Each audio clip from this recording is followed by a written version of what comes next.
Hola Raúl, ya estamos aquí listos, en vivo desde Facebook.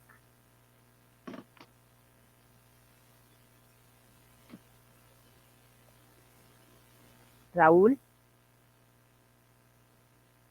Raúl,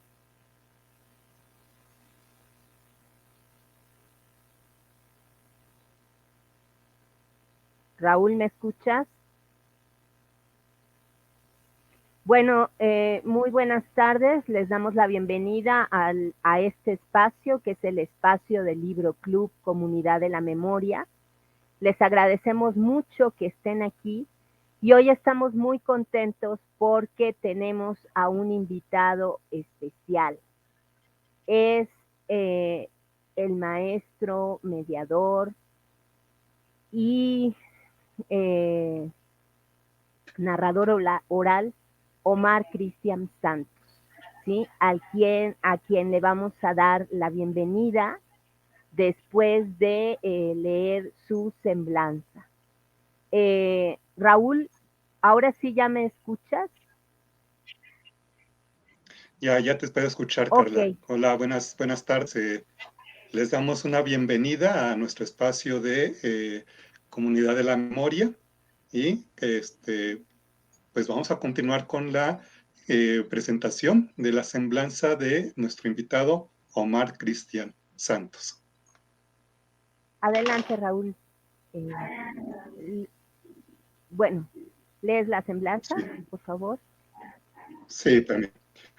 Omar Cristian Santos, docente en educación primaria con 16 años de servicio, maestro en desarrollo educativo por la UniPuebla, especialista en educación artística y gestión cultural, narrador oral, promotor, mediador de lectura y gestor cultural. Ha colaborado como voluntario en asociaciones civiles como Libros para Pueblos AC y Niños Unidos al Progreso, colectivos de formación de lectores y escritores.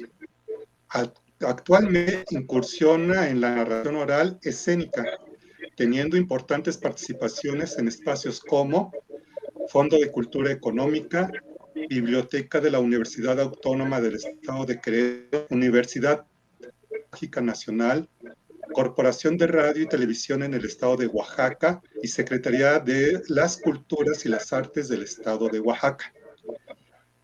Mediador de la Sala de Lectura Río de Palabras, ubicada en el Estado de Oaxaca.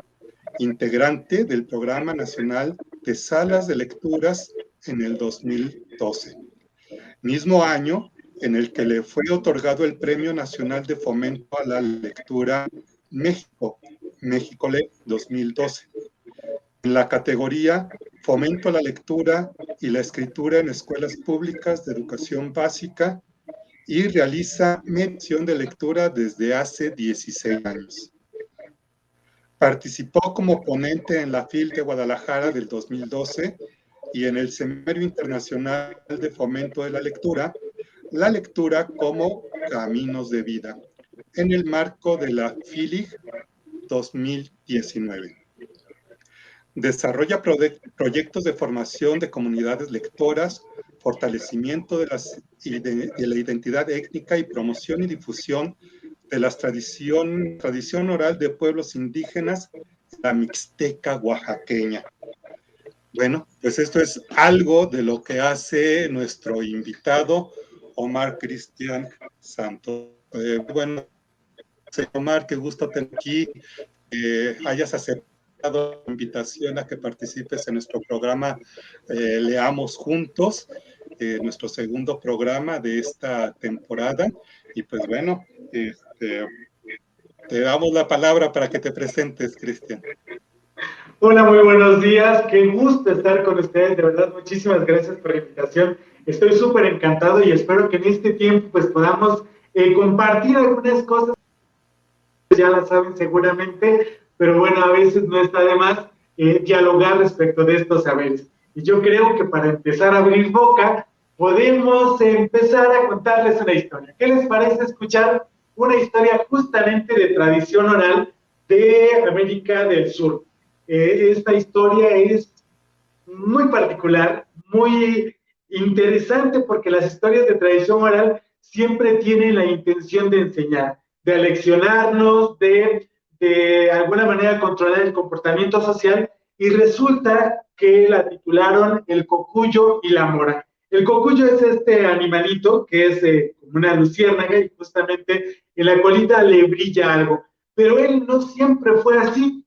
Hace mucho, mucho tiempo cuentan los que saben y saben los que cuentan que el cocuyo iba a ir a una fiesta a la que le fue invitado por sus tíos. Claro, en tiempos donde no había COVID y podían hacer toda una pachanga, ¿no? Entonces tomó sus cosas, sus mejores trapitos y emprendió el vuelo. Pero pues sus tíos vivían del otro lado de la montaña, así que tarde que temprano se le hizo tarde y después le agarró la noche. Cansado, hambriento, llegó justamente a la cima del cerro.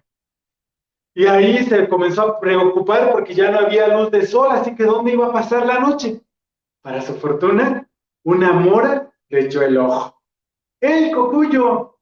Oyes, Mora, disculpa, no sabrás dónde me puedo quedar esta noche. La verdad es que tengo mucho frío.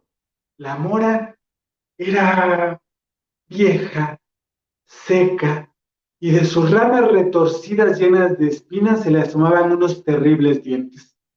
Faltaba más, cocuyo. Pasa. La Mora quedó encantada de él. Le encantaba cómo volaba, esas antenitas, esas piernas, esas alitas cuando revoloteaban por el aire. Quedó prendidamente enamorada y literal sintió como unas mariposillas le volaban dentro de las ramas. Así que lo invitó a pasar, le ofreció su mejor hoja para que descansara, su mejor comida, le dio de beber una poca de esa savia dulce que aún le quedaba entre sus ramas, y durante toda la noche le veló el sueño. Le contó las historias más bonitas que ella recordaba después de ver pasar tantos y tantos caminantes por el bosque. Y antes de que saliera el sol, cuando la mora comenzó a ver cómo del horizonte empezaban a despuntar los primeros rayos, decidió confesarle su amor al cocuyo. Sabía que si no lo hacía ahora, jamás, jamás lo podría volver a hacer. Así que en una voz quedita, apenas audible, le dijo: Cocuyo, Cocuyo, cásate conmigo. Pero el cocuyo, ni enterado, se dio la vuelta y siguió soñando. Así que la mora, levantando un poquito más la voz, dijo: Cocuyo, Cocuyo, cásate conmigo. ¡Oh! ¡Oh! ¿Qué hora es? Cocuyo, Cocuyo, cásate conmigo. ¿Qué? O sea, Mora, ¿cómo? No, o sea, yo entiendo que me hayas dado posada, pero ¿cómo me voy a casar contigo? ¿Ya te viste? Eres fea, eres vieja y estás que te caes de seca. ¿Cómo crees que me voy a casar? En ese momento, el sol asomó por el horizonte y el cucuyo tomó las pocas cosas que traía y continuó su viaje. La mora se quedó sola y triste. Pasaron los días, el cocuyo llegó a la casa de los tíos, bailó, tomó, comió, bueno, en fin, una pachanga increíble. 8 días, como suelen suceder por estos rumbos, duró la fiesta. Era una de esas fiestas donde todo el pueblo asiste, hay banda, hay comida, recalentado, y al recalentado del recalentado ya se imaginarán. Así que después de esos 8 días, después de celebrar la octava de la fiesta, el cocuyo tomó sus cosas y regresó. Pero justo cuando iba a pasar por donde vivía la mora, dijo: tener que ver a esa mora seca. Bueno, ¿qué le vamos a hacer? Pues si por ahí hay que pasar, pues ya no me queda de otra. Pero justamente cuando iba acercándose, vio que la mora era totalmente diferente. Mira, verás. Hola, hola, mora. ¿Pero qué te has hecho? La mora vestía un vestido verde verdaderamente hermoso, con diferentes tonos de verde limón, verde fuerte, ya se imaginarán ustedes. Su cabeza la tenía cubierta de flores, y por todos lados le andaban abejas y abejorros intentando conquistarla. Hola, Mora, ¿sabes? Pues fíjate que ahora que estuve con mis tíos les conté de ti y pues casi no disfruté la fiesta de tanto pensar en ti y en lo que me habías dicho, en si me quería casar contigo. ¿Y sabes qué, Mora? Justamente esperé hasta ahora para decirte que sí. Sin embargo, la Mora le dijo, ¿sabes qué, Cocoyo? No, ahora soy yo la que no quiere casarse contigo. ¿Pero por qué, Mora? Si era tu mayor deseo, yo puedo ser tu príncipe azul, me puedo quedar contigo a vivir toda la vida. Además, eres tan bella que no sabría qué hacer sin ti. No, Cocoyo. Ya entendí que cuando las cosas no son por las buenas, no son. Lo siento. Bueno, Mora, tú te lo pierdes. Pero por lo menos dime, ¿cómo le hiciste para estar tan guapa, tan joven y tan bella? No fui yo, Cocuyo. Fíjate de que después de que te fuiste, ciertamente me quedé muy triste. Pero de pronto, unos campesinos hicieron una fogata y el fuego se escapó. Yo solamente vi como una luz me envolvió totalmente y después de muchas noches de oscuridad, volví a nacer así, verde, con estas flores en mi cabeza. Ahora, como puedes ver, soy otra y creo que tengo mucho por vivir. Oyes, Mora, ¿y tú crees que, pues no sé, si yo me lanzo al fuego, crees que pueda volver a ser joven como tú? Digo, joven y bello, claro está. No lo sé. Si eso te hace feliz y si crees que eso puede ser posible, pues inténtalo. Ni tardo ni perezoso, el Cocuyo vio que a lo lejos había unas llamas encendidas por unos campesinos, y de inmediato fue volando. Sin pensarlo dos veces, se metió. Pero en cuanto sintió como las llamas lo mordían, comenzó a gritar y entonces salió disparado. Se fue y se embarró entre la tierra, entre la hojarasca, entre la arena, intentándose apagar. Y volaba y volaba y volaba, intentando quitarse todo lo que se le había pegado, pero no podía. Al final, solo se volvió a mirar. Igual, viejo como estaba, solamente que ahora todo negro y chamuscado. Lo único que no pudo quitarse fue ese puntito luminoso en la cola. Desde ese día, los cocuyos rondan a las moras, esperando que algún día ellas los puedan perdonar y finalmente acepten casarse con ellos. Y colorín colorado, esta historia ha terminado. Muchas gracias.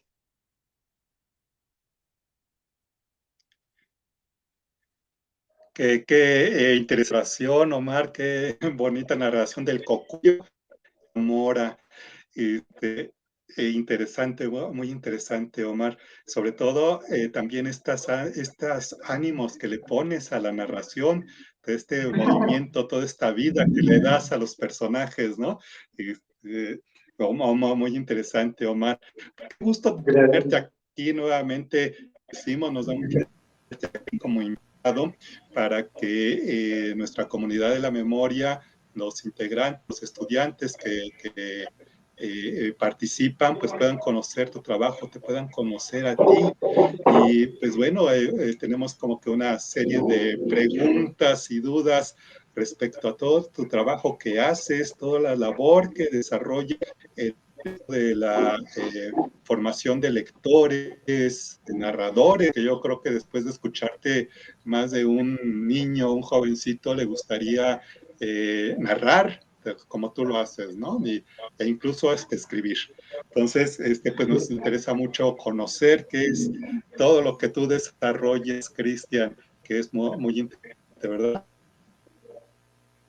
Cristian, entonces también yo nuevamente te doy la bienvenida y te agradezco mucho que estés aquí. Y quiero saber por qué decidiste ser docente y en qué nivel educativo trabajas. Bueno, yo trabajo en el nivel de primaria, pero yo quería ser maestro desde muy, muy pequeño. Mi mamá era maestra, pero no me gustaba ser un maestro muy enojón. Entonces yo recuerdo mucho que una vez, cuando yo era muy pequeño, cuando estaba en primer grado de primaria, mi mamá me llevó a su jardín porque ese día no tuve clase. Entonces mi mamá la llamó la directora y ella tuvo que salir y me dijo, ¿qué te parece si les cuentas un cuento a los niños en lo que yo regreso? Y yo, encantado, o sea, ahí dije, yo quiero dedicarme a esto toda la vida porque lo que los niños me enseñaron, o sea, lo que los niños más pequeños que yo me enseñaron, fue la alegría de escuchar, la alegría de aprender. Yo miraba en sus ojitos cómo se sorprendían, cómo se reían con lo que yo les contaba, cómo se alegraban, y yo decía, yo quiero alegrarle la vida a los niños, ¿no? Yo quiero llevarles un poquito de esta sensación tan rara que pareciera ser felicidad de estar frente a ellos y contarle cuentos. Pero además me encantaba escribir, me encantaba dibujar, y después de, yo mucho recuerdo, digo, no tenía ni idea de lo que era la docencia, pero recuerdo que después de eso, y quizás sea por observación, después de que yo les había contado la historia, les pedí que hicieran un dibujo.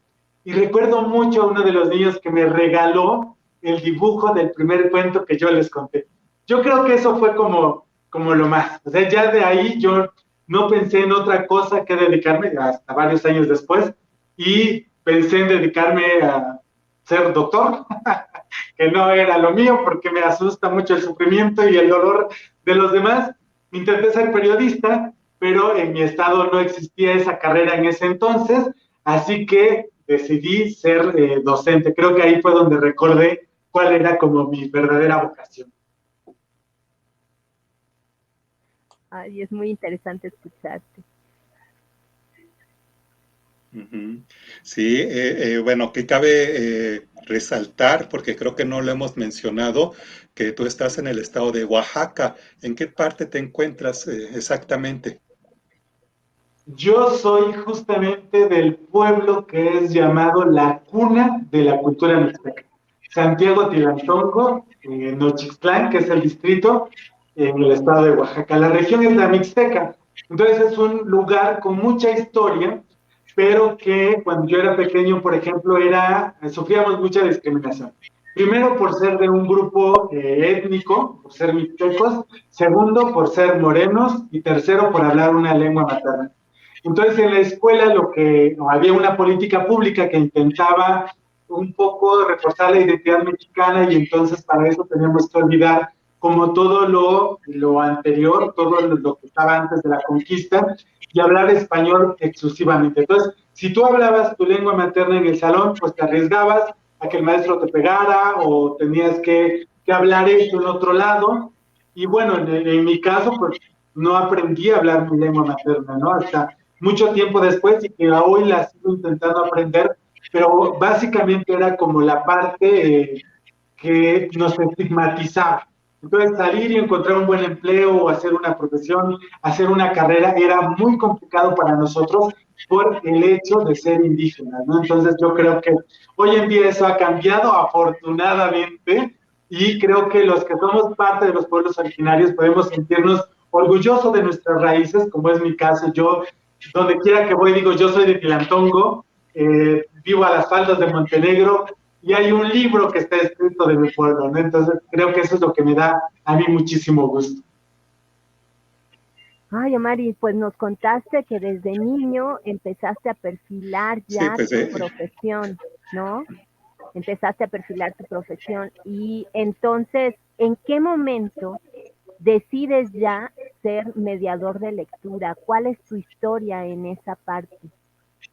Bueno, realmente yo hacía la normal, y desde la normal, antes de terminarla, yo cursé algunos talleres y demás que tenían que ver con lo que hace mucho tiempo se llamaba comprensión lectora. Se sigue llamando, ¿no? Pero en ese momento era como un problema muy grande y todo el mundo quería resolver el problema de la comprensión lectora porque estábamos muy bajos en los niveles, y además en la escuela hacía poco. Entonces empezó una propuesta que es la propuesta de Pronales, que ya tenía un buen rato de estar existiendo, pero algo que enseñaban en el centro de maestros en aquel momento era el diseño de talleres o secuencias de lectura enfocadas a la comprensión de textos. Entonces había un enfoque constructivista, y a mí me gustaba mucho leer, y me gustaba mucho leerle a los demás.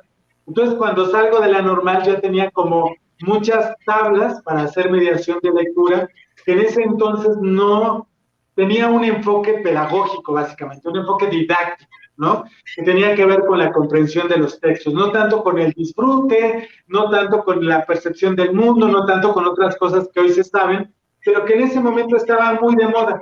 Entonces, salgo de la normal, me mandan a una comunidad muy lejos, cerca de Veracruz, cerca de Puebla, una comunidad marginada donde hablan chinanteco y donde los índices de pobreza son súper altos y demás. Entonces yo decía, muchos niños que vienen a mi salón vienen como cansados de largo camino que hacen. Entonces yo creo que todos los días lo que voy a hacer es leerles. Desde el conocimiento que tenía de estos talleres, empecé a leerles textos que yo llevaba de mi casa, que yo compraba o cualquier cosa, y yo veía que les gustaba mucho. Entonces recuerdo mucho una historia de uno de mis alumnos que por este grado de marginación y porque tenían que ir a cortar café desde muy pequeños y porque además había un alto índice de migración, uno de ellos se lleva un libro que se llama El perro azul, lo lleva a su casa y no regresa a la escuela por mucho tiempo. Yo preocupado por no saber de él, voy a su casa y descubro que el niño está en casa, claro, pero está trabajando en el campo porque tiene que ayudar a su mamá y el libro lo tiene justamente donde él duerme. Yo dije, bueno, entonces el niño lee un libro que se trajo de la escuela porque ese libro le significa algo, porque ese libro le representa algo. Y desde ahí empecé nuevamente a como encaminar estos esfuerzos por acercar libros y lecturas a los niños, por buscar otras formas de manifestación de la lectura, que como te decía, no es únicamente la lectura de los libros, sino hay un montón de lecturas que podemos hacer y que yo creo que ayudar a mirar el mundo, a posicionarse en el mundo, a tomar postura ante él, puede ser una función muy importante, no solo del maestro, sino del mediador de lectura también.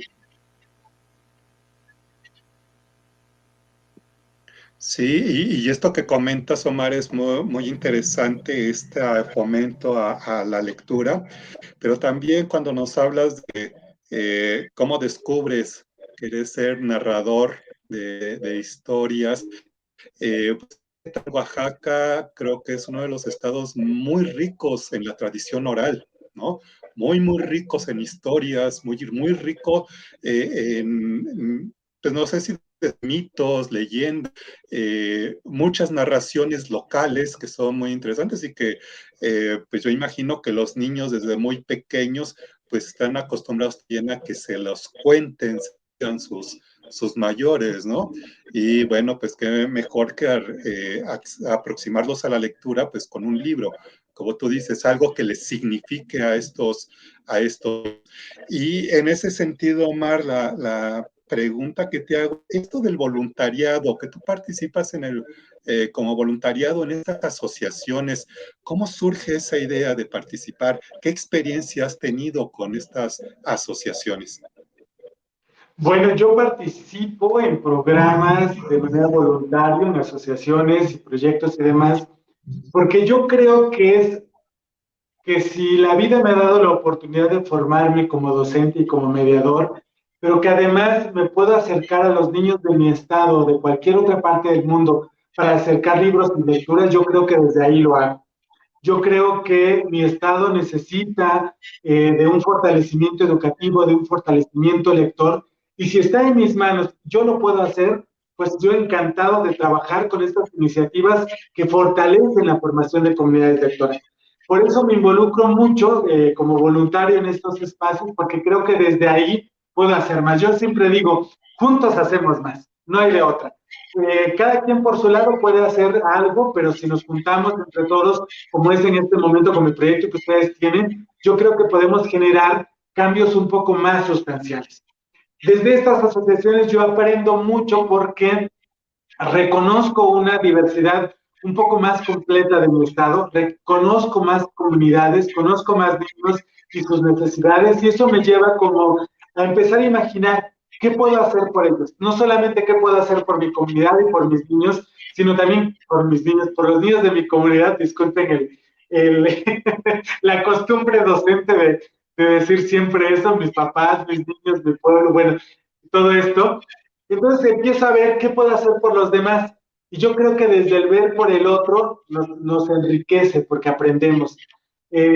Desafortunadamente en algunas asociaciones se manejan cuestiones de poder, se manejan otro tipo de cosas y pueden perder el camino. Pero justamente es ahí donde los voluntarios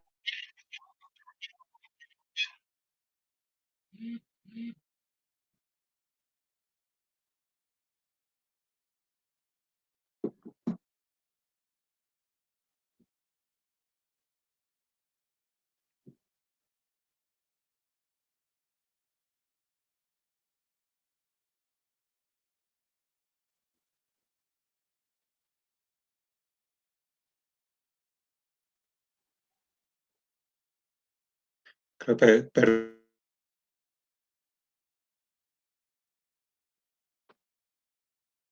se ha perdido el audio. ¿Verdad? Tu audio, Carla, también, ábrelo. Sí, la conexión de Omar no estaba funcionando y también mi audio se quedó cerrado, perdón. Les pedimos unos momentos de espera que Omar se vuelva a reincorporar para que continuemos la entrevista. Y también estamos Problemas agradeciendo técnicos. ya a los estudiantes que están presentes, que están aquí, que ya empezaron a escribir preguntas. Entonces, Raúl, yo creo que ahorita que Omar regrese, le pediremos que nos empiece a contestar las preguntas de los estudiantes. ¿Cómo ves? Sí, Carla, me parece bien. Esperemos que no tarde mucho en entrar En regresar Omar con estos problemas técnicos, sí, en técnicos. regresar a la transmisión. Y bueno, yo veo una serie de chicos que han ingresado, me da mucho gusto, pero las preguntas, si tienen algunas preguntas, no sé si quieran escribirlas o de viva voz hagan su pregunta.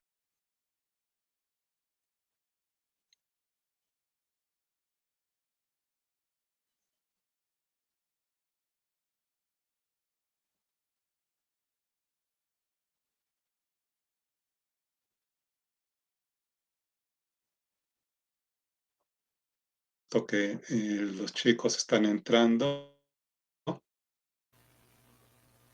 Bueno, aquí hay algunas fallas técnicas, entonces esperamos Los que Omar se jóvenes pueda y reincorporar las en un chicas y chicos que momento. están entrando.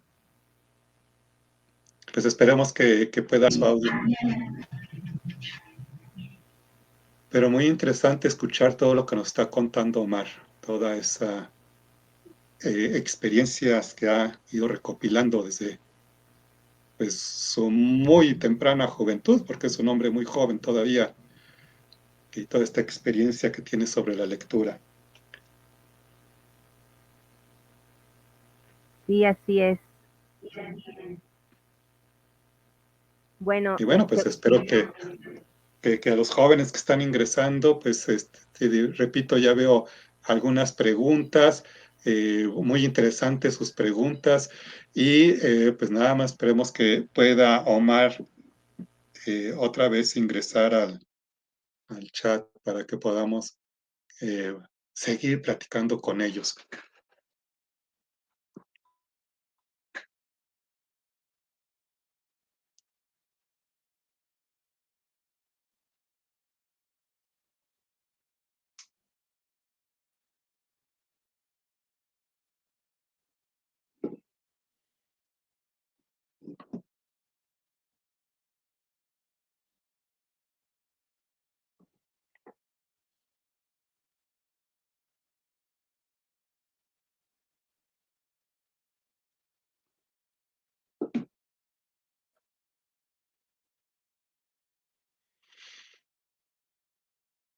Tengamos un poquito de paciencia. Ya saben que estos problemas técnicos siempre, nunca han de faltar en una transmisión. Y bueno, con nuestro invitado que está desde Oaxaca, igual tenga algún problema en la recepción de la señal.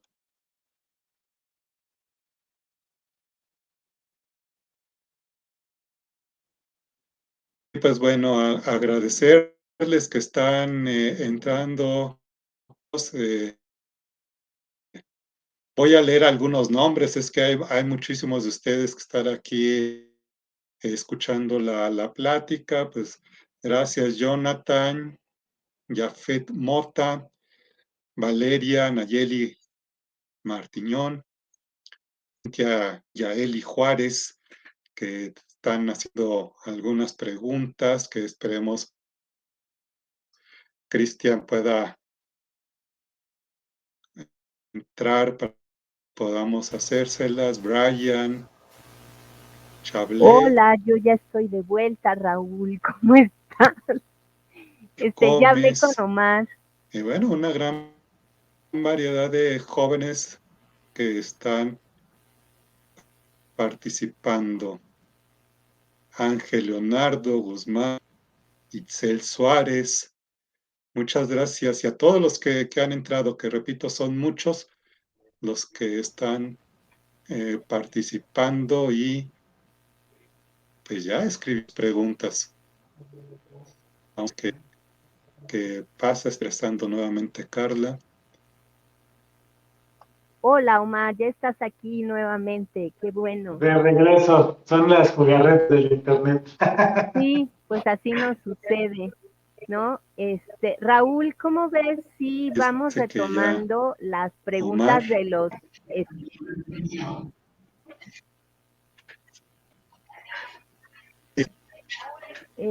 Raúl, ¿me escuchas? De los estudiantes. ¿Cómo no, Carla? Pues hay mucha participación. Sí, sí bueno, te escucho. creo ¿Tú que me hay escuchas? un problema sí, pero creo que me escuchas después de que ya hablé, entonces también hay un problema de audio. Te decía que si retomamos las preguntas de los estudiantes, ¿no? Vamos tomándolas.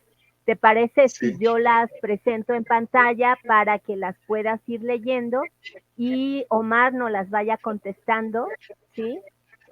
Entonces voy presentando las preguntas, déjame localizarlas, ya por aquí hay varias y vamos a empezar. Las voy a mostrar, ahí va la primera, ¿sí? Adelante, Raúl. Lee la pregunta para que Cristian la pueda contestar. La primera. Sí, bueno, Cristian, espero que tú sí me oigas a buen tiempo. Hay mucha participación de los estudiantes, hay mucha curiosidad. En el momento en que tuviste que salir, te estuve revisando algunas preguntas y hay mucha inquietud.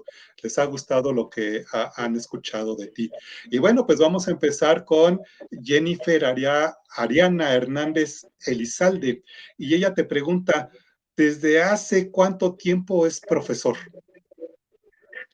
Bueno, yo soy profesor hace 16 años. 16 Hace años. ya un buen rato.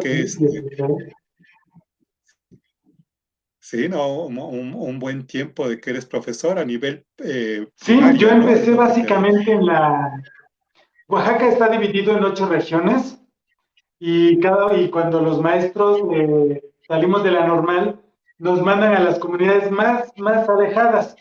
Entonces ellos dicen que hay que ir a hacer experiencia. Entonces a mí me mandaron a la región de la Cañada, que es muy distinta a la región de la Mixteca. En la Mixteca hace bastante frío y en la región de la Cañada hace bastante calor. Entonces habría que subir y bajar. Y recuerdo que cuando me venía para mi casa, pues pasaba la parte calurosa. Subía luego una parte fría, bajaba una parte templada y llegaba otra vez a una parte fría. Normalmente estaba enfermo de tos o de gripe o cualquiera de estas cosas por estos climas tan distintos en un estado pues bastante grande. Muy bien. Fíjate que Marlon Sebastián Molina te pregunta algo muy interesante. ¿Cuál fue el mejor cuento que has leído a tus alumnos? Ay, depende mucho del grado, pero uno de los cuentos que yo creo que aplica mucho para todos es uno que se llama El Grufaló y otro que se llama El Pequeño Conejo Blanco. Yo creo que a los niños y también a los grandes a veces nos gusta que a los malos les vaya mal, ¿no? Entonces, el pequeño conejo blanco va de un pequeño conejo que va a recoger coles en la huerta y cuando regresa, su casa está ocupada por la cabra cabreja. Y en los intentos de quererla sacar, pues ella no se sale, ¿no? Y el pequeño conejo blanco va a buscar ayuda a todos los demás animales hasta que al final una hormiga es la que le ayuda a sacar a esta cabra de su casa con un pellizco terrible. Búsquelo, es el pequeño conejo blanco, está bastante padre, a los niños les gusta mucho. Pero también les gustan mucho las historias de tradición oral, las que comentabas hace rato, que son estas historias que te cuentan en tu casa, ¿no? Que escuchas en tu pueblo y que te dan identidad. Una de esas historias que yo decía, ay, no, pues esta historia es súper original de mi pueblo, aquí nadie más la ha escuchado. Pero cuando la conté para un público de Perú me decían, aquí en Perú hay una historia muy parecida a esa, y yo así como, ¡oh, no puedo creer! Y ya después descubrí por qué. Pero esta es una historia muy entretenida que a los niños les encanta, porque se trata de algo que ocurre mucho en los pueblos. Cuando las mujeres están embarazadas y después tienen a su bebé, normalmente ellos dicen que les da mucho sueño a mediodía. Y para que ellas no se duerman, les cuentan esta historia. Cuidado si te duermes. Y cuidado si te duermes porque viene la víbora. Esa víbora que dicen que cuando es mediodía te empieza a dar un sueño y que empiezas a quedar dormida, dormida, dormida. Y ni te das cuenta cuando la víbora entra como su cola la mete en la boca del bebé mientras te toma de tu pecho. Toda la leche que es de tu pecho se la toma. Si no te das cuenta, tu hijo va a crecer todo chahuisca, que significa todo flaco y todo enfermo. Dicen que un hombre se fue a trabajar, pero algo se le olvidó en su casa y cuando regresó descubrió cómo la víbora estaba tomando la leche de su bebé. Sin pensarlo dos veces, agarró el machete y ¡pah! Justamente a la mitad. Todo el cuarto se llenó de leche. Las paredes se salpicaron. Eso es lo que cuentan. Yo no sé si sea verdad, pero para comprobarlo, yo ni loco. No, Muy bien. esa es una historia que les gusta mucho a los niños. Claro, es muy, muy entretenido. Y cuidado si te duermes, ¿no? Y cuidado si te duermes con esa Así es. advertencia, sí. Muy bien. Valeria Nayeli Martiñón Olvera te pregunta, ¿le gustaría tener lecturas propias y por qué? Me imagino que si tú escribirías una historia propia, tuya, y por qué te gustaría tenerla. Claro, a mí me encanta escribir, no lo hago de manera profesional, hasta ahora estoy trabajando en unas historias, en una adaptación de algunas historias, pero normalmente sí me gustaría tener un libro, sí me gustaría escribir unas historias originales, porque yo creo que es una forma de dejar constancia de que estuviste en este mundo. Hay un escritor cuyo nombre acabo de olvidar que dice, y él ya murió hace muchísimo tiempo, pero hay una frase: si estás leyendo esto en este momento es porque he logrado mi propósito. Yo creo que si nosotros escribimos una historia o un libro, ya ven esto de planta un libro, siembra un árbol, ten un hijo, bueno, con que yo siembre un libro, yo creo que voy a ser suficiente porque estoy dando testimonio de una época, de una forma de pensar y de una forma de vivir. Yo creo que cada uno de nosotros, dentro de nuestra originalidad, y es algo que a mí me encanta, sobre todo de los niños, cada uno de ellos es tan peculiar, tan particular, tiene superpoderes y todo, pero si lo dejara escrito, si ellos pudieran dejar constancia de este tiempo en el que están viviendo, sería una delicia leerlos en 20 años, en 30 años, ver una carta. Yo regreso a los textos de mis niños y digo, quien me escribió esta carta, ¿qué estará haciendo ahora? ¿Tendrá familia? ¿Cómo vive? ¿Qué piensa? ¿Todavía quiere cambiar el mundo como en aquel entonces? Esos libros y estos escritos son cápsulas en el tiempo que van a ser descubiertas en el futuro y yo quiero estar ahí para que me recuerden o para que vean cómo se veía el mundo ahora. Ujú. Muy bien, sí, y eso tienes mucha razón, estas cápsulas del tiempo de lo que los alumnos escriben y uno después lo reencuentra, ¿no? Y creo que eso tiene relación con esta pregunta que te hace Cintia Yaeli Juárez, porque es como una cápsula de tiempo esta pregunta. ¿Usted realmente quería ser profesor?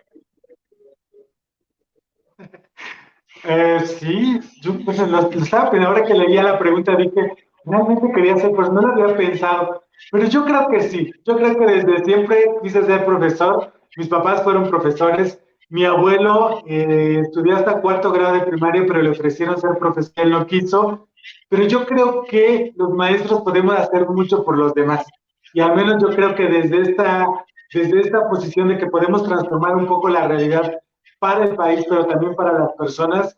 Yo creo que ayudar ha sido como algo con lo que voy como naciendo. Ujú. No, muy bien. Y mira, Brian, creo que tiene también que ver con esto que tú estás diciendo, Brian Chablé Romero. eh, ¿Qué se siente hacer feliz a los niños con sus cuentos? Ay, Dios, es que eso sí es una pregunta complicada. Yo creo que cuando a mí me cuentan una historia y yo la interiorizo y la vivo y me emociono y pueda que ría y pueda que llore y pueda que no sé, que piense un montón de cosas, yo creo que el mover el pensamiento de alguien más, el de significar algo en el otro, el de entrar en su cabeza y por algún momento sacarlo de donde está para llevarlo a un mundo de fantasía, a un mundo distinto, a un mundo que puede ser posible en otra dimensión, si lo queremos decir así, es algo que a mí me provoca felicidad y alegría. Yo creo que cuando no lo consigo, me siento un poco frustrado, pero cuando lo logro y cuando veo que los demás están con los ojos abiertos y con la atención puesta y con la risa o con la cara de miedo, yo creo que no hay, no hay mayor gusto que mirar eso, o al menos para los narradores, no sé para los demás. Ujú. Y Ámbar Gómez Ruiz te pregunta que, ¿qué te inspira para seguir adelante? Me inspiran las infancias, me inspiran los niños, me inspiran las personas con las que trabajo, porque yo creo que cuando yo le acerco los libros a los niños, tanto como mediador de lectura como maestro, cuando voy y trabajo con ellos y ellos ven cosas que en su vida quizá no vean. Yo trabajo con comunidades marginadas donde los libros y las lecturas no son unos objetos cotidianos, no existen en su alrededor. Para eso es lo que existe en muchos de los pueblos con los que trabajo, es la violencia, es la guerra, es el hambre, es la necesidad, es el frío, ¿no? Cosas con las que yo también viví, pero yo pensaba que cuando creciera, esas cosas iban a poder desaparecer, pero no han desaparecido. Entonces, muchos adultos que viven en esta línea de fuego por conflictos territoriales y demás, y que se están matando a cada rato, ellos dicen, yo no puedo comprar un libro, yo tengo que decidir entre comprar un arma para defenderme a mí y a mi familia y comprar comida. Los libros no están dentro de mi idea. Entonces, cuando nosotros acercamos esos libros y vamos a esas comunidades y les mostramos que hay otras formas de vivir, que hay otras formas de pensar, que hay otras formas de relacionarse con el otro, que hay otras formas de ser feliz, que no tengo que dedicar mi vida a pensar en a quién voy a matar o dónde me voy a parar para vigilar los territorios o cómo voy a relacionarme con el otro. Yo creo que ahí es donde podemos ver como la diferencia. Yo creo que eso es lo que me inspira la esperanza de tener un pueblo libre, de que pueda irse a dormir con tranquilidad, de que sepa que nadie va a entrar a su comunidad y le va a prender fuego a las casas, o que van un día a ir al campo con sus chivos y a lo mejor el chivo se va al otro terreno y a lo mejor lo maten o se lo quiten. Yo espero que algún día la paz llegue a estos territorios.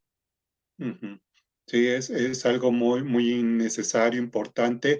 Y fíjate que estás hablando de situaciones que, bueno, pues los que vivimos en otros lugares, en una ciudad como esta, nuestra Ciudad de México, tenemos otra realidad, ¿no? Y los jóvenes tienen otra problemática.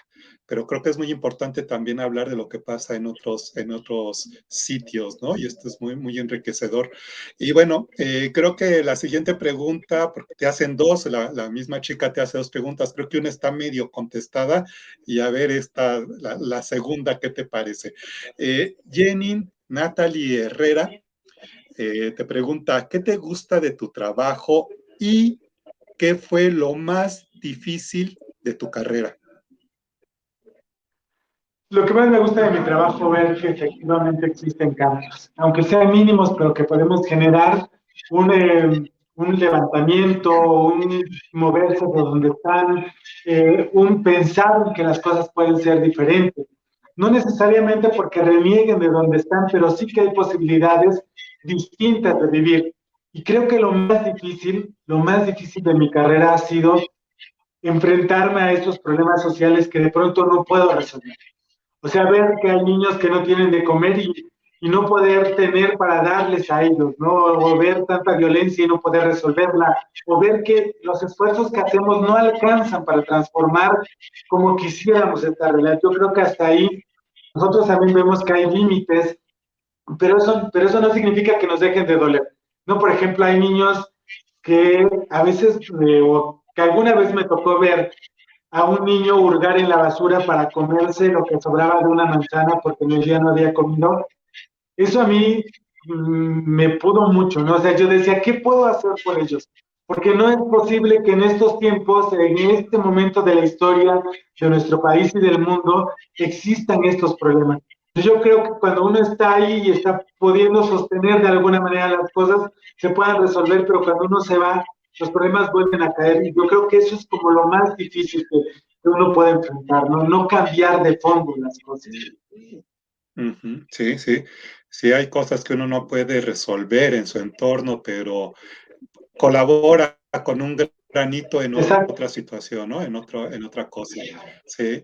Y Ángel Leonardo Guzmán te pregunta, ¿cuál es tu libro favorito y por qué? Mi libro favorito es un libro de cuentos, aunque ustedes no lo creen. Y este libro de cuentos tiene que ver mucho conmigo. Yo nací en una comunidad indígena, en una comunidad rural, alejada de la ciudad, y justamente las personas de ahí tenían dos opciones. Una, quedarse en el campo, trabajarlo, casarse a los 15 años, tener hijos y vivir en un jacal, y la otra era irse lo más lejos que se pueda para no regresar. Por eso muchas personas de mi comunidad viven en la Ciudad de México, viven en Estados Unidos, porque justamente salieron huyendo de este destino. Pero ¿cómo salí yo? Y es ahí donde no se empieza como a nacer todo esto de que tiene que ver con el fomento a la lectura. Yo estaba como en un momento de la vida de decir, bueno, pues esto me tocó, así lo quiere Dios, ¿qué le voy a hacer? Cuando me encuentro justamente con un libro en una casa a la que nadie se atrevía a entrar porque era la casa de la difunta Laura. O sea, una de mis tías murió y su casa fue abandonada y así como sellada a cal y canto para que nadie entrara. Y se me ocurrió un día que no quisiera ir a la escuela meterme ahí y encontré un libro que se llama El Llano en Llamas. Cuando yo leí los cuentos de Llano en Llamas, del Llano en Llamas, que fue escrito por Juan Rulfo, un escritor que vivió en Guadalajara, yo decía, este hombre conoce mi pueblo.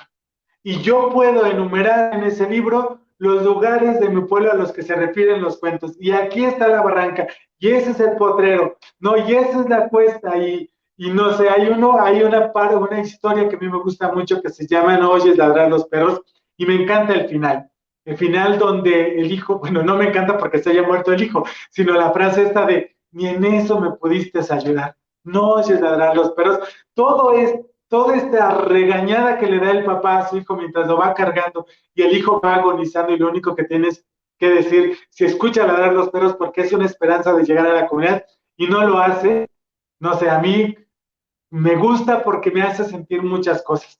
Pero historias como estas, como el día del derrumbe, como el día que llega el diputado al pueblo, me llevan a pensar que hay otras formas de vivir, que yo podía hacer algo no solamente para salir de ahí y no aceptar tan ciegamente y tan agachadamente un destino que había sido pactado con alguien que no sé quién es durante mucho tiempo antes por mí y decir no, yo no pienso vivir aquí, yo no pienso seguir este camino, ni me pienso casar a los 15, ni me pienso ir a vivir a un jacal, ni pienso tener hijos a esta edad, yo quiero estudiar. Pero si no hubiera sido por ese libro, yo no sé qué hubiera sido de mí, o sea, de verdad lo digo, yo no sé dónde estaría ahora, yo creo que no estaría contando cuentos.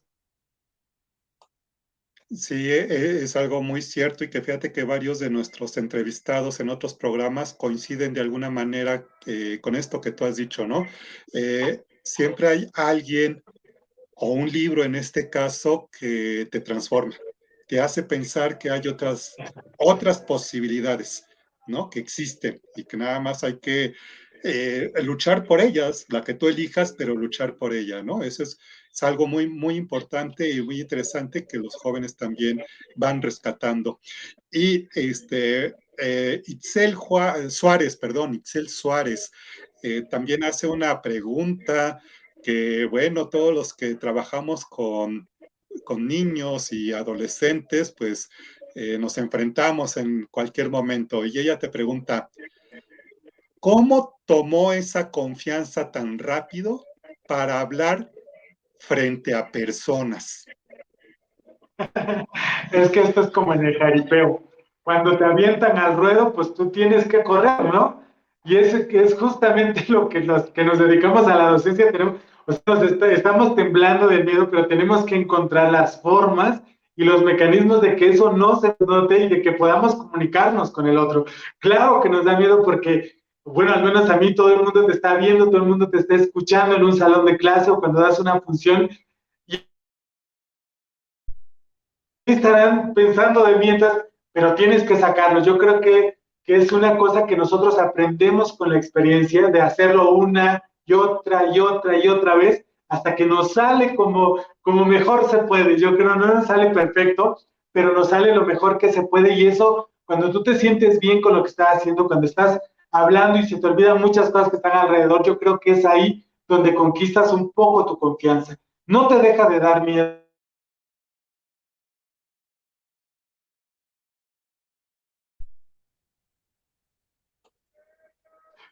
Sí, no te escuchamos el final de, nada más dijiste, no, no deja de darte miedo, pero se borró un poquito el audio de lo final. Pero sí, Ah, no ya. deja de No, pero dar pues es miedo. que uno le tiene, pues, se dice que uno no es, que el valiente no es que tenga miedo, lo que pasa es que enfrenta su temor, ¿no? Y es lo que nosotros hacemos, enfrentamos ese temor a hablar ante los demás.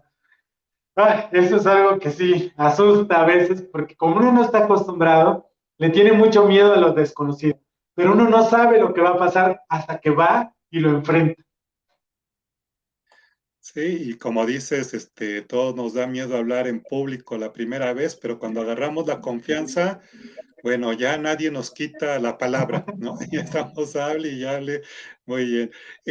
Bueno, mira, Ángel Ábalos, eh, además de darte las buenas tardes, pregunta, ya me lo cambió esta Carlita, bueno, voy a ponerla allá otra vez. Pregunta, ¿en qué te enfocaste para hacer la historia del cocuyo? ¿La historia es de la vida real?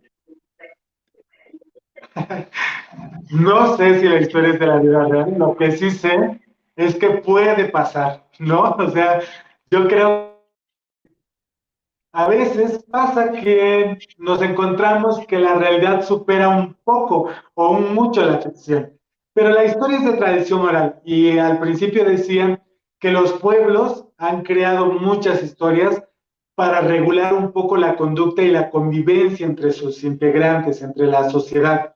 Y creo que esto nos puede tener una lección moral, si ustedes lo quieren, o puede ser una historia más.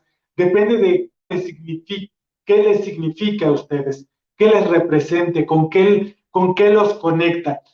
Yo de mi punto de vista personal, le encuentro cosas parecidas con la realidad, cosas con las que quizá en algún momento me pasaron, porque ¿quién no ha sido rechazado en algún momento de su vida? Claro, pero también decía, nos encanta que a los malos les vaya mal y tenía que ser la cereza en el pastel en esta historia, porque si a Cocuyo le fuera bien, no sé cómo quedaríamos, ¿no? Pero bueno, creo que esa historia va por ahí. Sí, eso es así. Siempre las historias les encontramos alguna conexión con nuestro mundo real, por muy fantásticas que parezcan, siempre hay algo allí puesto. Bien, Jacob Daniel Peña eh, te pregunta, ¿cuál es tu libro favorito? ¿Y cuál es la mejor manera para aprender a leer? Yo creo, y como docente y como mediador lo compruebo, que no hay mejor manera de aprender a leer que leyendo. Así como no hay mejor manera de aprender a escribir que escribiendo. Y cuando digo de leer, es que la lectura es muy amplia, podemos leer muchas cosas, los pasos de la mamá, el tono de voz, la posición corporal, podemos leer el cielo, podemos leer una serie de cosas, ¿no? Pero en cuanto a la lectura,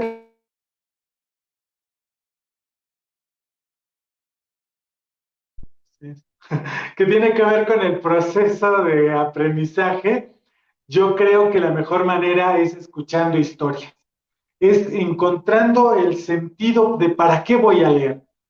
No basta con, de hecho yo creo que ni es recomendable aprenderse el alfabeto y aprenderse las familias silábicas y repetirlas, porque cuando las repetimos no significan algo para nosotros. No hay algo que me diga mi mamá me mima, mi mamá me ama, no sé, cosas por el estilo no tienen mucho sentido. Pero cuando yo escribo algo, cuando alguien me lee un recado o una carta que alguien me mandó que habla de mí, cuando yo leo mi nombre, por ejemplo, y sé que en mi nombre hay un montón de historias escondidas y de palabras y que yo las puedo descubrir, creo que ahí podemos encontrar el secreto para aprender a leer, cuando es necesario. Cuando no nos representa algo más allá de algo aburrido y de algo que me va a doler o que no me va a gustar, difícilmente se aprende. Pero si desde que el niño nace o desde que la mamá está embarazada le contamos historias y cuando ya es pequeño, unos cuantos meses le acercamos libros y después los libros los acompañan por toda la vida, yo les aseguro que a veces hay niños que aprenden a leer por ese contacto con la literatura.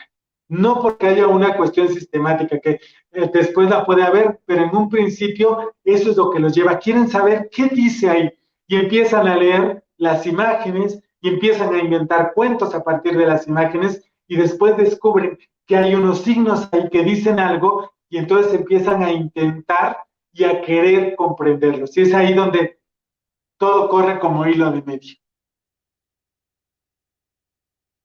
Sí, eso es muy cierto y una técnica pues muy bonita, muy eficaz seguramente. Bueno, tenemos a Carmen Irene Velázquez Salazar que te hace una pregunta y también a Fanny Alejandra Rivero. Voy a empezar con la de Carmen y después continúo, cuando la respondas, continúo la de Fanny. Carmen Irene te pregunta, ¿cuál es el siguiente paso en su carrera?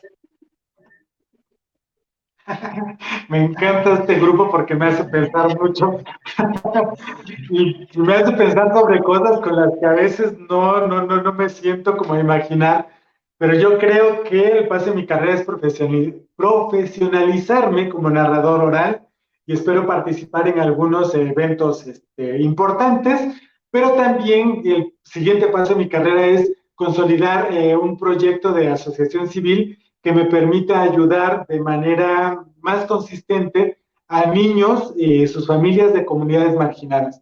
Eso es como algo que está como en el futuro, crear un centro cultural donde la lectura y el libro sean importantes, pero también otras manifestaciones como el arte, la danza, la música, que pueden contribuir a la formación humana. Yo creo que venimos a esta vida a ser felices, de verdad. O sea, yo creo que si en la escuela me hubieran enseñado todas las artes y a disfrutar la vida desde las artes, yo sería más feliz.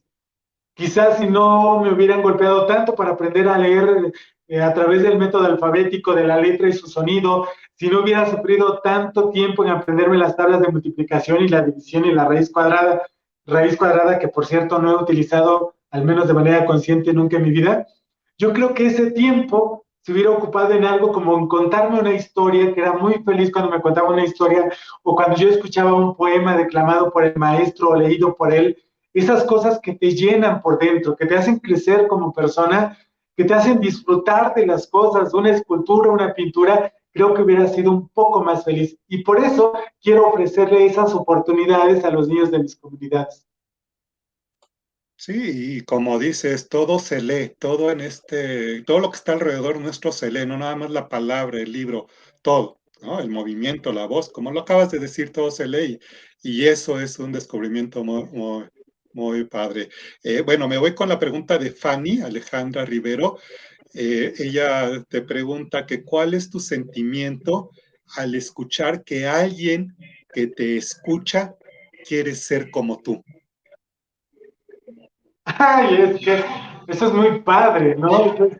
Yo creo que ese es un cumplido muy bonito, porque entonces significa que algo estás haciendo bien para alguien, ¿no? Igual y no le gusta a todos, pero qué padre que a alguien sí le gustó y que a alguien le inspira para poder hacer algo parecido o algo mejor que lo que yo estoy haciendo. Yo encantadísimo, o sea, eso me llena como de mucha alegría y además me lleva a seguirlo haciendo. Yo cuando empecé con esto, yo empecé con mucho miedo. Yo decía, y si no les gusta, y si me critican, y si me hacen comentarios de odio, ¿qué voy a hacer? ¿No? O sea, yo les, pero me atreví, porque dije, bueno, si a alguien le gusta, con uno que le guste, yo lo seguiré haciendo porque se dice por ahí, o entre nosotros los narradores orales decimos que las historias son para quienes las quieren escuchar. Y si tú la quieres escuchar, bienvenido. Y si no, también es toda tu libertad de hacer otras cosas, porque esto, como la vida, es solamente una posibilidad. Pero si prefieres escuchar música o bailar, a escuchar historias, pues qué padre, porque eso abona tu felicidad. Y yo creo que para eso estamos acá, para ser felices. Sí. Sí, es cierto. Y bueno, la siguiente pregunta la hace una estudiante que espero pronunciar bien su nombre, Anayetsi Novali Jiménez Salinas. Ella te pregunta que cuál es el libro que más te ha gustado.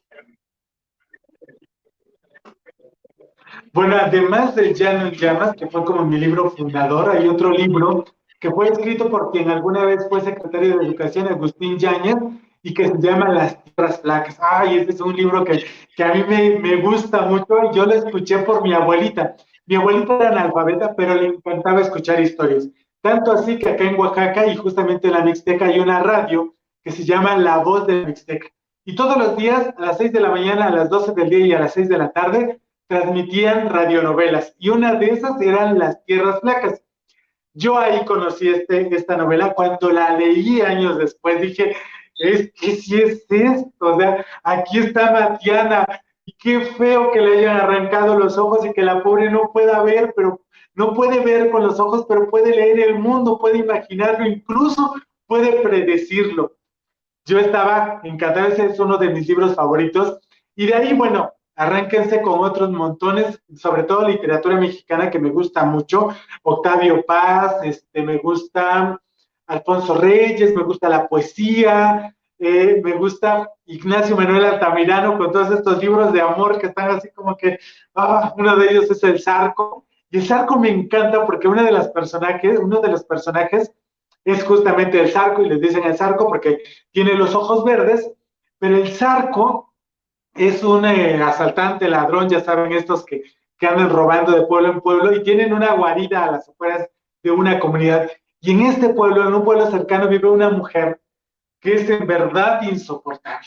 Una mujer muy parecida a la Cocuyo, que despreciaba a cualquiera que se le acercara porque no tenía dinero y se fija en el Zarco. Pobre de ella porque justamente el Zarco se la lleva y la pobrecita no puede lucir sus vestidos y sus joyas y nada de lo que tiene. Y en las noches en esa casa vieja y derrumbada se pone sus vestidos, se pone sus aretes y sus collares y se pasea por el cuarto en donde está. Digo, ah, qué, bueno, no sé, a mí me gusta mucho esa historia, porque también hay una contraparte, pero no se les voy a contar, y léanse todas, ¿no? O sea, está Clemencia, de este chico que está enamorado de una mujer, y esta mujer es la novia de un arquitecto, un ingeniero, y la chica lo desprecia, y entonces él, pues no saben, o sea, la sufre pena terrible, ¿no? Un drama completo, entonces yo creo que son esas historias que me llegan en un momento de la vida, claro está, porque me llegaron en el momento cuando yo estaba estudiando el bachillerato y estaba en el enamoramiento y en esto de que nos dejamos y regresamos, y entonces yo decía, estas son historias de mi vida, ¿no? Pero bueno, son como historias de un punto de mi vida y de ahí hay un montón que también me gustan mucho. Sí, claro, el romanticismo en pleno de nuestros escritores con los adolescentes. Ajá, y ahí descubren, como dices, Exacto. descubren ciertas historias fantásticas. Bien, hay muchas, muchas preguntas, Omar. Me da mucho gusto que los chicos pregunten muchas cosas.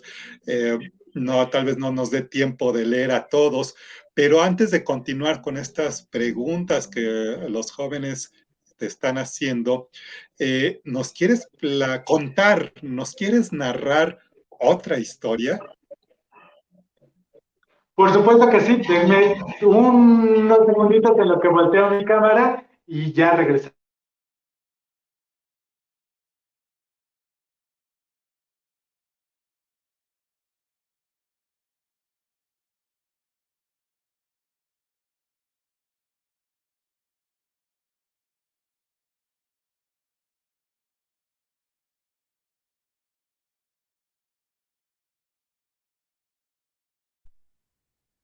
Bueno, esto que están viendo acá es un butai y es de una técnica para narrar que se llama kamishibai.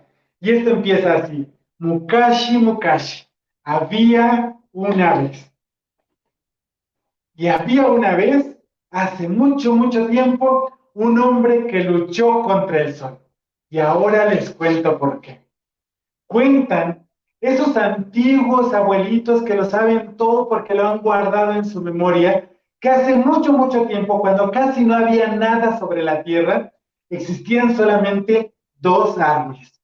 Dos árboles que se amaban con una locura como ustedes no pueden imaginar, como ustedes no tienen idea. Desde ese entonces hasta hoy no se ha visto una historia parecida o igual. Pero como suele suceder en las historias, en medio de ellos estaba la envidia. Una envidia representada por un gran río. Y cada que los árboles querían tocar sus ramas, el río se hacía más grande. Y cuando los árboles querían juntar sus raíces, el río se hacía un poco más y más grande. Pero los árboles no cesaron en su intento. Así que estiraron las ramas lo más que pudieron y enterraron las raíces lo más hondo, donde esa agua envidiosa no los pudiera alcanzar. Dicen y cuentan que de ese grandioso amor nació el primer hombre y la primera mujer mixtecos. Y de los hijos de esta primer pareja, se fundó una ciudad llamada Ayuta.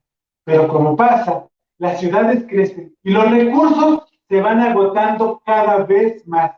Así que estas personas ya no tenían dónde cultivar, los pozos se comenzaban a secar y la comida escaseaba. Pero los ancianos que todo lo saben, se acordaron que había una profecía.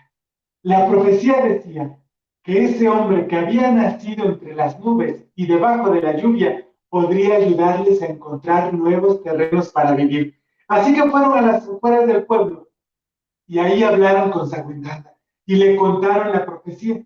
Saguindanda, ni tardo ni perezoso, tomó su arco, tomó sus flechas, se puso su carcaj y se marchó. Algunos cuentan que caminó muchos días, lunas y soles, hasta que encontró al sol.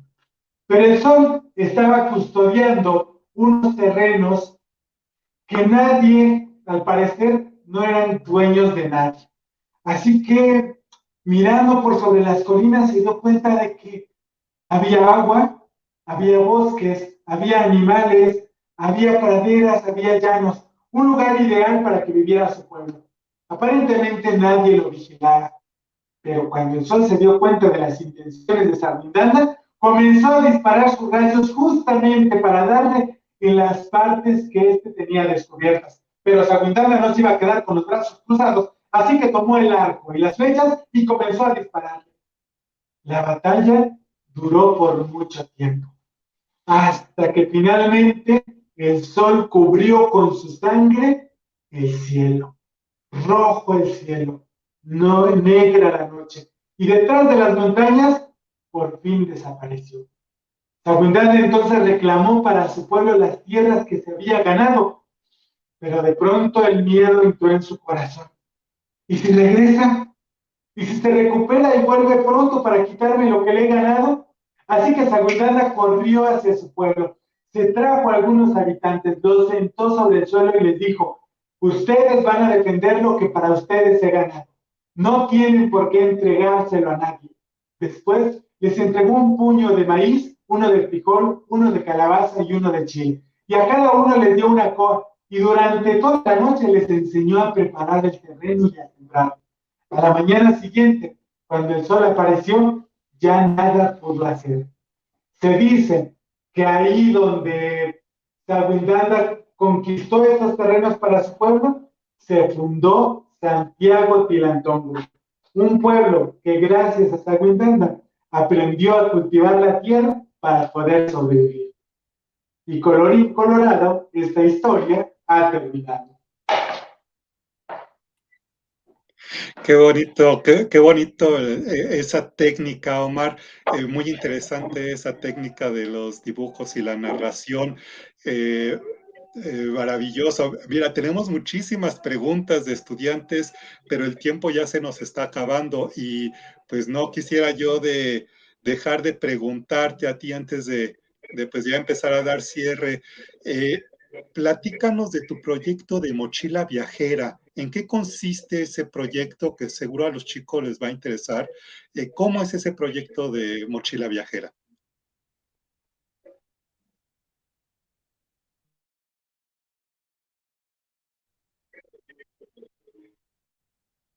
¿Sí escuchaste, Omar? Sí, bueno, este proyecto está súper interesante. Yo tengo una sala de lectura, biblioteca, es una biblioteca infantil, que es la que coordino, y que fue recuperando libros que básicamente los compraba primero con mi sueldo, y después, al entrar al Programa Nacional de Salas de Lectura, nos proporcionó unos, y en una asociación que se llama Libros para Pueblos, nos proporcionó otros, y fuimos aumentando el acervo, que no es suficiente, pero bueno, al fin de cuentas es algo con lo que podemos trabajar. Durante la pandemia, lo primero que se cierran son las bibliotecas, además de las escuelas.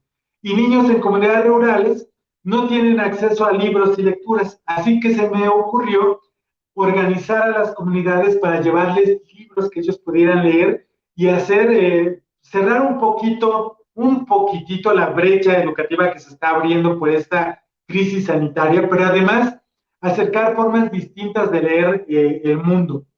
Así que en una mochila se meten 10 libros y se llevan a estas comunidades. Las que tienen acceso por carretera, pues podemos ir en taxi, en camioneta. Aquellas en las que no, tomamos un burro y lo cargamos y nos los llevamos, ¿no?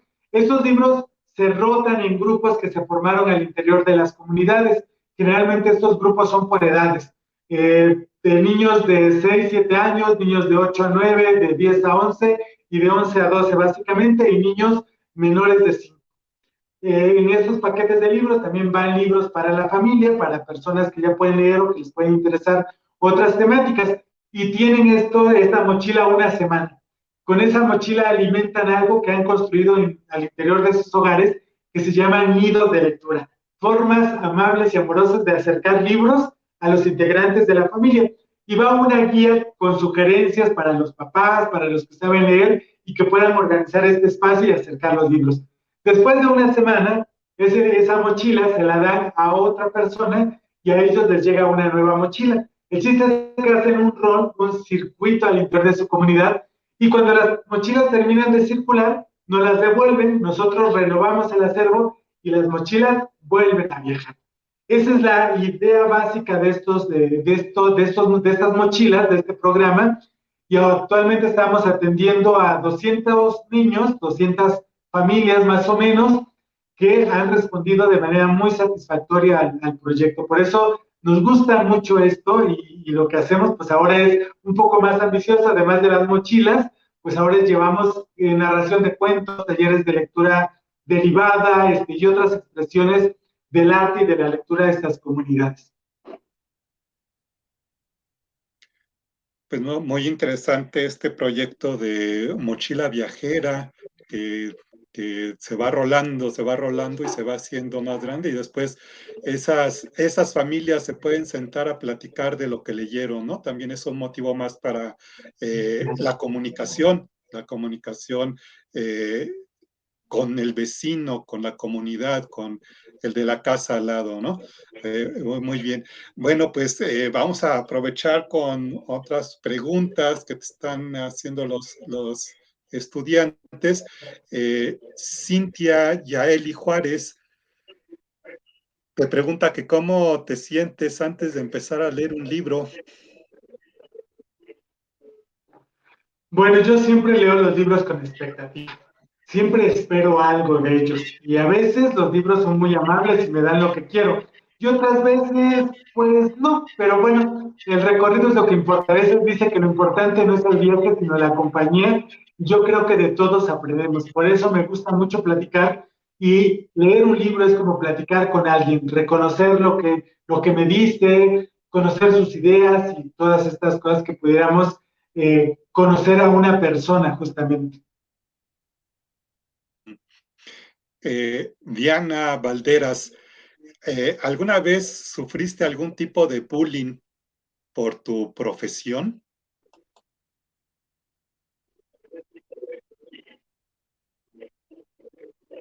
Sí, y justamente en el 2006 nosotros estábamos en Oaxaca defendiendo la educación para que no se privatizara y por algunos golpeteos a los derechos de los trabajadores. Entonces se hizo todo un levantamiento social y la radio y la televisión comenzaron a decir o a hacer una campaña de odio en contra de los maestros. Fue tan grande esta campaña que cuando nosotros teníamos que viajar en algún transporte público, no podíamos decir que éramos maestros, porque había como un odio hacia el maestro en muchas personas. Muchos eran agredidos, muchos eran insultados, muchos eran golpeados físicamente. Entonces, nosotros no queríamos que nos pasara eso e intentábamos pasar como desapercibidos, frecuentar lugares públicos o estar en el transporte. A veces había en la suburban que teníamos que viajar 3 horas, 4 horas, y en esa suburba iba gente hablando terribles cosas de los maestros, y nosotros sí nos sentíamos mal porque sabíamos, entendíamos por qué estábamos haciendo la lucha, pero había personas que no lo hacían y que el hecho de intentarles nosotros explicar nuestras razones pues equivalía a ser violentados de alguna manera. Entonces sí incluso ahora, ¿no? La profesión docente no es bien vista por muchos, es una profesión para flojos, una profesión para quienes no quieren hacer nada, justamente de personas que no tienen relación con la docencia, pero la docencia es una labor muy noble y no porque yo la haga, sino que yo la digo por mis maestros, porque son maestros que tuvieron que entrar o caminar o hacer muchas cosas porque personas como yo tuvieran educación. Entonces yo creo que desde esa nobleza, los que trabajamos con personas por la educación, vamos en el mismo sentido. Y sí, normalmente en el caso del magisterio es muy frecuente sufrir este tipo de bullying. Sí, es un fenómeno que se dio a partir de ese movimiento de defensa al magisterio. Mira, Leslie Romero te pregunta, ¿le gustaría que a futuro encuentre a un alumno y le diga que se inspiró en usted para ser lo que es él? Sí, justamente nos hemos encontrado ya algunos de nuestros alumnos, sobre todo niñas que por las condiciones en las que viven en algunas comunidades de Oaxaca, ellas tienen como esta condena de terminar la primaria o la secundaria, la telesecundaria en el mejor de los casos, y casarse. Pero afortunadamente muchas de ellas, después de trabajar proyectos de lectura en sus comunidades, ahora están haciendo una carrera Y eso es algo que nos llena de gran satisfacción de saber, porque cuando las encontramos nos recuerdan, gracias a que con ustedes fuimos a Oaxaca a ver a los escritores o que nos leían o que íbamos a los cafés literarios, pudimos entender que habían posibilidades distintas. No hay mayor reconocimiento que eso. Y sí es algo que nos llena de mucho cariño y de mucha alegría. Sí, mira, Gabriela Raquel Santos igual te pregunta que cómo te desarrollaste académicamente. Me imagino que cómo fue tu trayectoria Eh, académica. Bueno, a mí me gusta mucho mi profesión y me gusta mucho mi carrera, así que desde antes de que yo entrara a estudiar la normal como tal, yo acompañaba a mi mamá a sus salones y cuando empecé a estudiar, mi mamá me daba la oportunidad de ser como su asistente en su salón para poder ir aterrizando estos conocimientos que adquiría en la normal, pero ya en un grupo más estable, que yo pudiera ver justamente todos los problemas que enfrenta un maestro antes de ser un maestro por parte de la academia. Entonces, me gusta mucho, yo creo que hago las cosas con mucho cariño y no me representan gran problema. Yo creo que si uno hace lo que ama, nos falta tiempo para aprender y creo que siempre nos va como bien en la escuela. Y nos va a hacer falta tiempo para terminar con tanta pregunta que te hacen los jóvenes, que me da mucho gusto que estén muy animosos. Y bueno, pues yo creo que ya casi damos por finalizado esto, pero no quiero dejar pasar esta pregunta que te hace José Francisco Martínez Silveria, perdón. Eh, el estar constantemente en la lectura, ¿crees que eso te ha servido para tener un léxico más extenso o se necesita algo más que solo estar leyendo?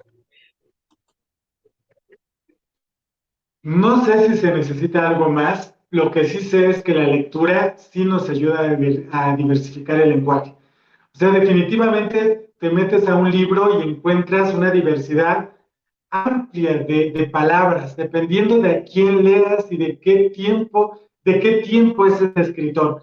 No es lo mismo leer a Juan Rulfo con estas increíbles historias que parecen poesía en prosa, a leer quizá a uno de los escritores contemporáneos, o leer a un cubano, a un argentino, a un español. Cada quien tiene su propia forma de construir un lenguaje, pero además las palabras que utiliza. A mí me gusta mucho leer y quizá por eso sé muchas palabras, pero quizá haya otras opciones que no conozco todavía y que me encantaría conocer. Sí, siempre hay que aprender algo, siempre un libro siempre nos va a dejar una enseñanza de cualquier tipo. Bueno, pues mira, hay una gran cantidad de preguntas. Agradecemos mucho a los chicos que han estado escribiendo, están muy animosos. Después te haremos llegar algunas de estas preguntas. Y pues bueno, Cara, ¿quieres decir algo? Bueno, pues yo, como siempre he dicho que me fascina escuchar la vida de las personas y en particular de nuestros invitados, porque eso también nos humaniza. Escuchar al otro, saber cómo ha sido su trayectoria, todo lo que ha tenido que quitar del camino, vencer para continuar adelante y además tener la energía, la alegría, la convicción, como la tienes tú, Omar, de dar lo que tienes a los otros, es muy valioso y nos enriquece. Entonces, desde que hemos estado haciendo estos programas de entrevistas, conociendo a nuestros compañeros docentes, eh, tal vez Raúl comparta conmigo esta idea, nos hemos enriquecido mucho más, nos hemos sensibilizado mucho más. Y entonces también eso es lo que pretendemos que los chicos logren, ¿sí? Sensibilizarse y ser capaces también de poder compartir con los otros. Por eso este espacio es la comunidad y la comunidad de la memoria, que no debemos olvidar, ¿sí? Todo esto que se debe luchar para alcanzar y lograr este cambio en el mundo. Leer nos ayuda a comprender y a transformar. Yo te agradezco mucho que estés aquí y la verdad, este es tu espacio. Estás invitado para que siempre que quieras venir, aquí podamos recibirte con los brazos abiertos, ¿no? Bueno, pues qué les digo, muchísimas gracias y justamente creo que el nombre de su espacio habla muy bien de la comunidad. El hecho de decir que es un espacio de la memoria de la comunidad, justamente eso, una memoria virtual que está ahí para la posteridad, para el tiempo que las plataformas lo permitan y poder aprender uno de otro, porque yo recuerdo mucho esta educación prehispánica cuando se hacían esta voz y canto que tenía que ver con la poesía, pero no una poesía individual, sino una poesía colectiva. Y yo creo que aquí, con todas las preguntas, con todos los comentarios, con todas las participaciones, se teje esa memoria y se queda ahí registrada. Por fortuna, se queda plasmada por escrito. Ya si después se sistematiza o no y se hace otra cosa, pero por lo pronto está ahí para recordarnos que somos comunidad y que justamente nos construimos en esta comunidad. Es fabuloso lo que hacen. Felicitaciones a todos. Y también felicitaciones a los chicos que hacen unas preguntas súper buenísimas. La verdad es que me ponen a girar la nuez porque no me las hago a diario, ¿eh? No me pregunto eso todos los días. Sería bueno que yo revisara las preguntas todas las mañanas y pusiera una respuesta. Pero bueno, se los agradezco de todo corazón. Y bueno, cuando pueda hacerles de alguna ayuda, algún apoyo, yo con todo gusto. Muchísimas gracias. Y no olviden seguir mis páginas de Facebook, Omar Cristian Santos, y Sala de Lectura Río de Palabras, donde cuelgo contenido, poesía, recomendaciones de libros, algunas citas de algunos escritores, algunas narraciones, y que si les gusta, pues es chido, las pueden compartir, pueden reaccionar, y eso sería todo por mi parte. Muchas gracias.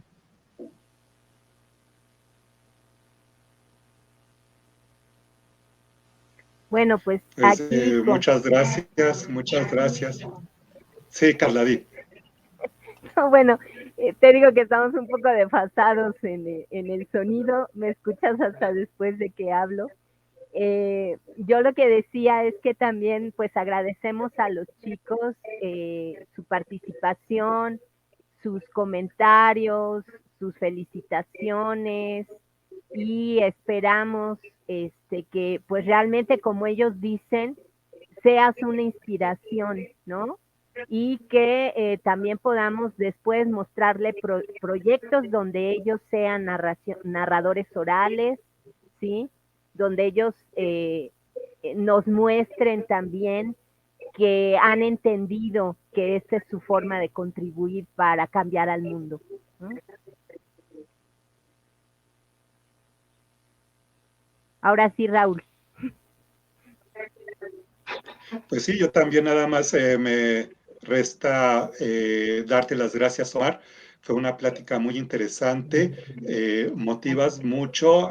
Sigo leyendo algunos comentarios de los chicos en donde te agradecen que te hayas tomado el tiempo de platicar, de responder a sus preguntas y bueno, pues más de uno coincide en que tu trabajo inspira para que ellos aprendan, para que los niños y los jóvenes aprendan y quieran cambiar el entorno que está en donde ellos se encuentran, ¿no? Entonces, muchas felicidades, Omar.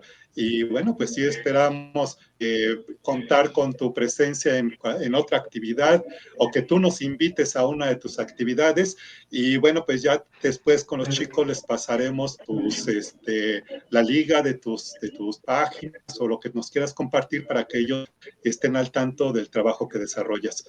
Muchas gracias, Omar. Yo te agradezco mucho esta plática. Como dice la maestra Carla, de todos nuestros entrevistados aprendemos mucho, nosotros también, y yo también me llevo una muy agradable plática y pues conocer a un joven, a un maestro que pues piensa mucho en su comunidad y eso es lo que también hace mucha falta de repente en el mundo magisterial, pensar más en nuestra comunidad, ¿no? Muchas gracias, Omar.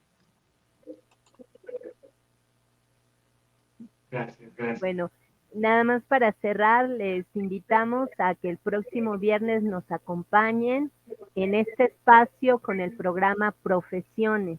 Estamos tratando de contestar la pregunta ¿cuándo y cómo elegimos nuestra profesión? Y tendremos invitado al docente tutor investigador del IEMS, Román Guadarrama, que nos presentará su nuevo libro. Muchas gracias y hasta pronto.